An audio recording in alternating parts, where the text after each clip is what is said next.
Et pour détailler ces choses-là,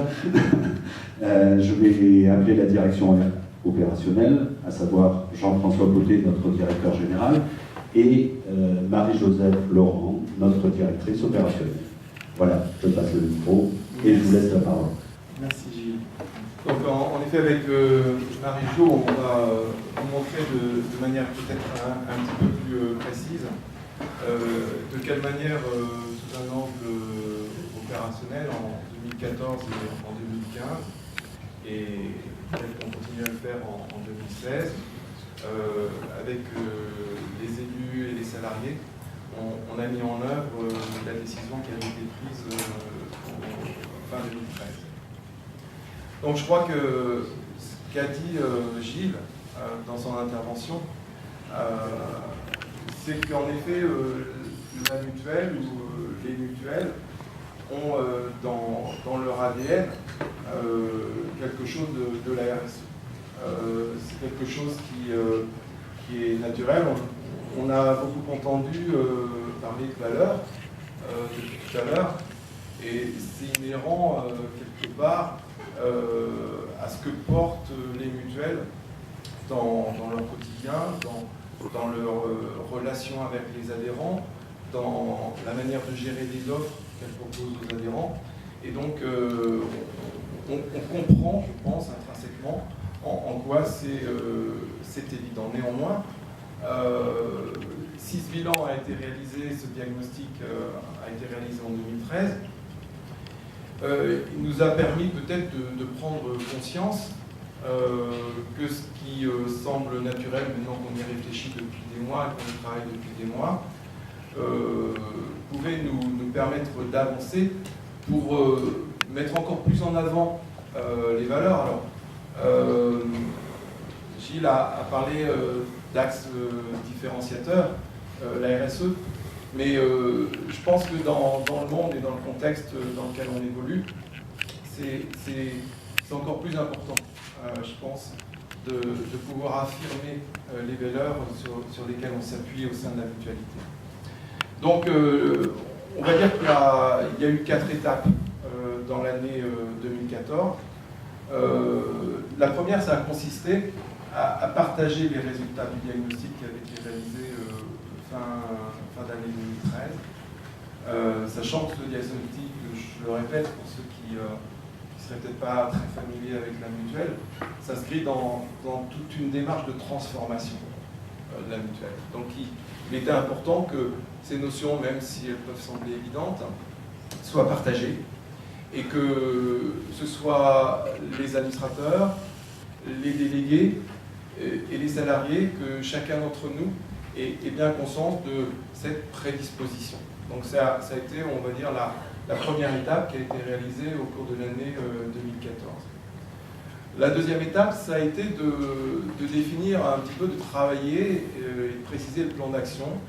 et les axes de travail par rapport aux différents éléments constitutifs, on va dire, de la RSE, sur lesquels on devait travailler par la suite pour atteindre l'objectif de la labellisation dont Gilles nous a parlé tout à l'heure.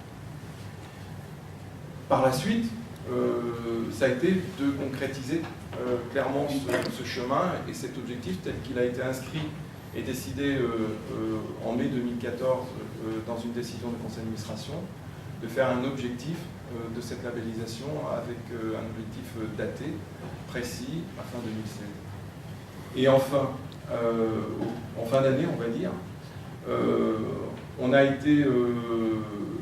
dans cet aspect des différentes valeurs de la RSE, conjointement avec notre projet stratégique, d'inscrire les différentes composantes de la RSE de manière transverse dans les 3 chantiers qui constituent le projet stratégique, de manière à ce que ces 3 chantiers soient bien conduits en respectant ces différentes valeurs et ces différents principes qui sont érigés par la RSE. Donc une fois qu'on avait construit ces bases, on est arrivé à l'année 2015, et ce qui nous permet de tourner la page d'ailleurs. Voilà. Et année 2015, donc, au cours de laquelle on a on va dire, formalisé et concrétisé un certain nombre de choses. La première, la concrétisation des engagements, ça a été un moyen pour nous d'avoir les bases, de formaliser les bases de cet engagement, que ce soit par le rapport développement durable, que ce soit par un certain nombre de textes, par la mise en place de moyens humains également, ce dont nous parlera tout à l'heure Marie-Jo. Et donc ça a été une manière de se donner les moyens d'aller encore plus loin en 2015 et en 2016. La deuxième, autre préoccupation de la RSE, qui a été rappelée tout à l'heure par Karine, c'est cette sensibilisation nécessaire des différentes composantes qui décident ou qui traduisent dans la réalité les décisions des élus, donc à l'égard des délégués, des administrateurs et des salariés de la mutuelle. Donc Marie-Jo nous donnera un petit peu plus de détails sur ces éléments et la manière dont on les a concrétisés au cours de l'année 2015.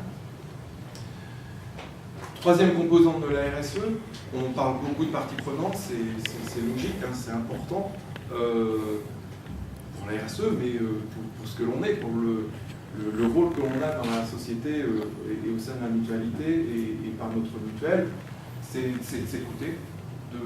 d'entendre les demandes des uns et des autres, de les partager,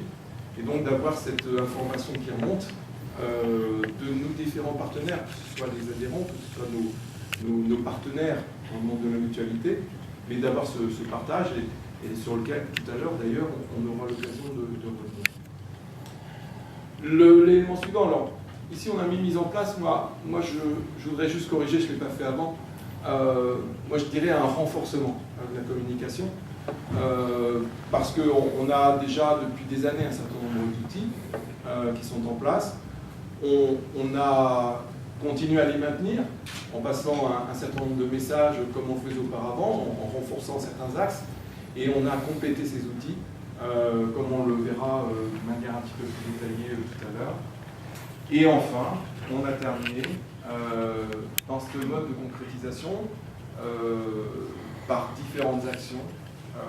qu'on vous expliquera tout à l'heure au titre des différents chantiers ou différentes actions de prévention.